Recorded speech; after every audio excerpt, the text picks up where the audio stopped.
Bismillahirrahmanirrahim. Assalamualaikum warahmatullahi wabarakatuh. Waalaikumsalam warahmatullahi wabarakatuh. Hamdan wa syukronillah, sholatan wa salaman ala rasulillah. Apa kabar pemirsa Tarjih Menjawab dimanapun Anda berada? Semoga para pemirsa senantiasa diberikan kesehatan oleh Allah Subhanahu wa Ta'ala. Kembali lagi bersama saya Dewi Umaroh dalam acara Tarjih Menjawab selama 30 menit ke depan. Pada kesempatan kali ini bersama saya telah hadir narasumber yang akan membersamai kita semua. Beliau adalah Ustadz Dr. Haji Humaydi Hamid MAG. Beliau adalah anggota Divisi Fatwa dan Pengembangan Tuntunan Majelis Tarjih dan Tajdid Pimpinan Pusat Muhammadiyah. Assalamualaikum Ustadz. Waalaikumsalam warahmatullahi wabarakatuh. Bagaimana kabarnya Ustadz? Alhamdulillah sehat walafiat. Sehat Ustadz. Puasanya lancar Ustadz? Lancar, Alhamdulillah. Baik pemirsa Tarjih Menjawab yang berbahagia, pada edisi kali ini kita akan berbincang-bincang tentang fikih munakahat bersama Ustadz Humaydi. Ustadz, tema ini sangat menarik untuk kita perbincangkan karena sangat disukai oleh semua kalangan, terutama dari kalangan muda Ustadz. Akan tetapi sekiranya sebelumnya bisa dijelaskan terlebih dahulu apa itu makna dari munakahat, kemudian bagaimana pandangan Islam secara umum tentang pernikahan Ustadz. Baik, terima kasih. Jadi an-nikahu lugatan itu ad-dhammu wal jam'u. Nikah secara bahasa itu artinya berkumpul, wal jam'u, dan ya menyatu. Jadi makna nikah itu sebenarnya secara bahasa itu sama dengan makna kawin di dalam bahasa Indonesia. Itulah makna nikah secara bahasa. Nah, sedangkan dalam makna istilah, jadi nikah itu merupakan akad yang menghalalkan hubungan seksual antara laki-laki dan perempuan serta melahirkan hak dan kewajiban bagi masing-masing mempelai. Nah, oleh karena itu maka ketika seseorang mau menikah yang perlu diperhatikan bukan hanya kehalalan hubungan biologis, tapi juga harus mempertimbangkan kemampuan untuk melaksanakan kewajiban di samping menerima haknya, begitu. Itulah nikah. Dan akad nikah itu dalam Islam sangat dianjurkan bagi yang sudah matang dan memenuhi syarat untuk menikah. Misalnya di dalam surat An-Nur Allah berfirman, wa ankihul ayama minkum wassolihina min ibadikum wa imaikum. Dan nikahkanlah orang-orang yang sendirian di antara kalian. Jadi al-aimun artinya orang yang belum memiliki pasangan. Jadi nikahkan. Nah, ini adalah perintah sebenarnya bagi semua umat Islam untuk membantu orang-orang yang belum menikah agar supaya mereka menikah, begitu. Namun demikian tentunya ini sebelum menikah seperti tadi saya sampaikan perlu mempertimbangkan kemampuan untuk melaksanakan hak dan kewajiban. Karena dalam Quran surat An-Nur ayat 33 dinyatakan wal yasta'fifil ladzina la yajiduna nikahan hatta yughniyahumullahu min fadli. Jadi hendaknya orang-orang yang tidak memiliki kemampuan untuk menikah itu menjaga diri, jadi sampai Allah memberikan karunia-Nya untuk memampukannya untuk menikah. Gitu Mbak Umi. Mbak Umar, Ustaz. Ya. Baik Ustadz. Oke, menarik sekali Ustadz. Jadi ketika mau menikah harus memperhatikan dulu banyak hal, harus dipertimbangkan agar hak dan kewajibannya terlaksanakan dengan baik. Kemudian Ustadz, menikah itu merupakan salah satu dari 3 hal yang harus disegerakan seperti yang tertera dalam hadis Ustadz ya. Nah, akan tetapi sebenarnya makna disegerakan itu seperti apa Ustadz? Apakah memang ketika kita sudah saling suka kemudian bismillah langsung menikah, atau memang ada hal-hal yang harus diperhatikan seperti tadi yang Ustadz sampaikan, dan apa saja hal-hal yang harus diperhatikan itu sehingga pernikahan itu akan berjalan dengan lancar Ustadz? Baik, memang di dalam hadis muttafaqun alaih An Abdullah bin Mas'ud qala lana Rasulullah sallallahu alaihi wasallam, ya ma'syarasy syabab man istata'a minkumul ba'ata falyatazawwaj fa innahu awaddu lil basari wa ahsanu lil farji wa man lam yastati fa alaihi bisawmi fa innahu lahu wija. Muttafaqun alaih. Yang artinya, wahai para pemuda, barang siapa di antara kalian memiliki kemampuan, maka menikahlah, kawinlah, karena menikah itu lebih dapat untuk menundukkan pandangan serta dapat memelihara kemaluan. Nah, barang siapa yang tidak mampu, fa'alaihi bisawmi, maka berpuasalah.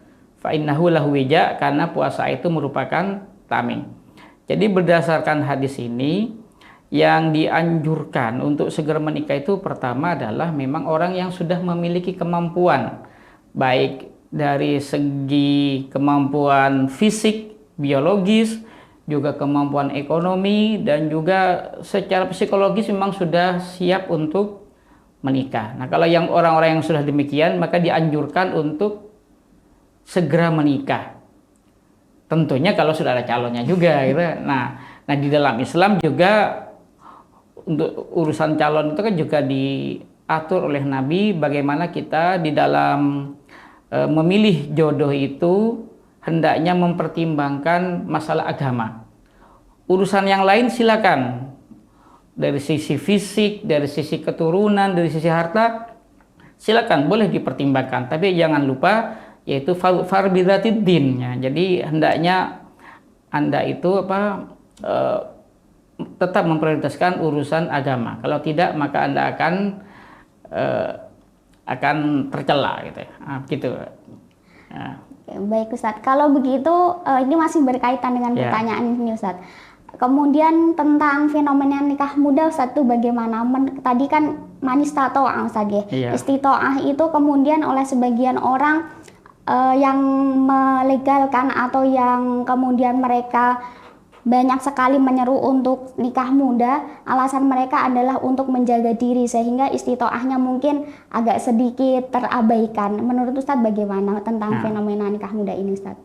Nah ya justru itu tadi, pertama surat An-Nur ayat 33 yang saya bacakan, wal yasta'fifil ladzina la yajiduna nikahan hatta yughniyahumullahu min fadli. Jadi orang yang belum memiliki kemampuan untuk menikah hendaknya menjaga diri, artinya menjaga kehormatannya agar supaya tidak sampai terjerumus kepada hal yang tidak diinginkan. Baik Ustadz, kita tahan dulu saja jawabannya. Baik pemirsa Tarjih Menjawab, kami akan kembali setelah pesan-pesan berikut ini. Baik pemirsa, Anda masih bersama dengan kami dalam acara Tarjih Menjawab, masih bersama Ustadz Humaidi tentang fikih munakahat. Kita lanjutkan perbincangan kita Ustadz. Silahkan dilanjutkan tadi Ustadz tentang fenomena nikah muda. Baik, jadi pada dasarnya di dalam ajaran Islam bahwa ketika seseorang mau menikah itu yang perlu dipertimbangkan bukan hanya sekedar kehalalan hubungan suami istri, tapi yang juga perlu dipertimbangkan adalah tentang kemampuan untuk melaksanakan hak dan kewajiban bagi calon suami. Apakah dia sudah mampu misalnya untuk menjadi seorang suami, ya, untuk memenuhi kewajiban-kewajibannya kepada istri dan anak-anaknya kelak. Demikian juga seorang perempuan ketika mau menikah juga perlu dipertimbangkan apakah sudah sanggup untuk melaksanakan kewajiban-kewajiban sebagai istri dan ibu bagi anak-anaknya. Itu yang perlu dipertimbangkan. Jadi dari sisi kemampuan fisik, biologis, kemampuan ekonomis, juga kemampuan psikologis dan spiritualnya, gitu. Baik Ustadz, begitu jawaban Ustadz Humaidi tentang fenomena nikah muda. Baik Ustadz, kita lanjutkan.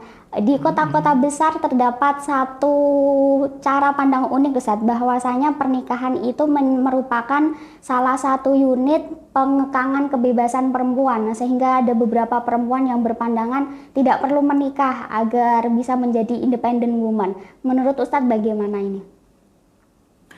Baik, terima kasih.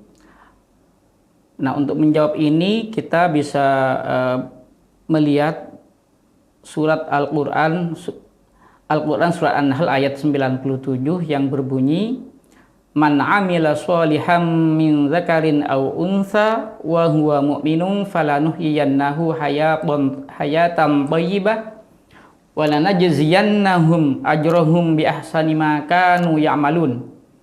Barang siapa yang beramal sholih, laki-laki ataupun perempuan, dan dia dalam keadaan beriman, maka kami, kata Allah, akan memberikan kehidupan yang baik dan akan membalas pahala mereka dengan sebaik-baik dari apa yang mereka lakukan. Lebih baik dari apa yang kalian lakukan. Nah, ayat ini menjelaskan bahwasanya pada dasarnya laki-laki dan perempuan sama-sama punya peluang untuk beramal sholih, untuk melakukan hal-hal yang terbaik yang bermanfaat bagi dirinya, keluarganya, dan bagi masyarakat. Dan ayat ini tidak dibatasi hanya bagi perempuan, misalnya kalau masih single, sehingga ketika sudah menikah maka peluang untuk beramal soleh bagi seorang perempuan itu sama dengan laki-laki, ya, begitu. Jadi pada dasarnya di dalam Islam pernikahan itu bukan suatu bentuk pengekangan untuk perempuan beraktivitas, beramal soleh di tengah-tengah masyarakat. Gitu. Ya, baik, Ustaz. Jadi nikah tidak bisa menjadi alasan untuk kemudian mengkat semua kegiatan perempuan, Ustaz. Ya. Baik, Ustaz. Selanjutnya tentang ini yang marak juga tentang poligami, Ustaz. Kalau dalam pandangan Majelis Tarjih bagaimana poligami ini, Ustaz? Baik, jadi dalam pandangan Majelis Tarjih Muhammadiyah bahwa pada prinsipnya pernikahan itu adalah monogami. Seorang suami memiliki seorang istri dan seorang istri memiliki seorang suami. Jadi prinsip utamanya itu adalah prinsip monogami. Nah, poligami itu merupakan jalan keluar, ya, ketika ada masalah kedaruratan yang dihadapi gitu. Makanya Majelis Tarjih di dalam memahami ayat wa in khiftum alla tuqsitu fil yatama fankihu ma tabalakum minan nisa'i masna wa thulatha wa ruba' fa in khiftum alla ta'dilu fawahidatan aw ma malakat aymanukum dzalika adna alla ta'ulu. Jadi ayat ini diturunkan itu sebenarnya bukan dalam rangka untuk menghalalkan poligami, karena memang sebelum ayat ini turun poligami itu memang sudah halal, dan itu bahkan praktek poligami itu sudah berlaku sejak pra-Islam dan juga sampai dengan awal Islam. Lalu apa tujuan dari ayat ini? Jadi tujuan utama ayat ini sebenarnya adalah untuk membatasi poligami maksimal 4 orang istri, itu pun dengan syarat sanggup untuk berbuat adil. Nah, manakala tidak sanggup untuk berbuat adil, maka poligami itu menjadi haram. Nah, gitu.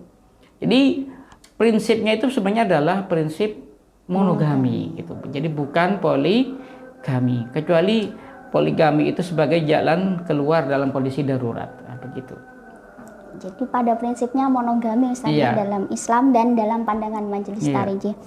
Baik, Ustaz, untuk selanjutnya yang marak juga terjadi di masyarakat dan kemarin juga sedang dibahas di TV-TV nasional tentang pernikahan beda agama, Ustaz. Bagaimana pandangan Majelis Tarjih tentang fenomena pernikahan beda agama ini, Ustaz? Baik, jadi pernikahan beda agama itu adalah pernikahan antara laki-laki muslim atau wanita muslimah dengan orang non-muslim, atau dalam bahasa Al-Qur'annya orang kafir. Nah, orang kafir itu sendiri di dalam surat Al-Bayyinah itu kan ada 2 macam, yaitu musyrik dan ahli kitab, gitu ya. Sehingga dengan demikian maka pernikahan beda agama itu ada 4 kemungkinan, ya.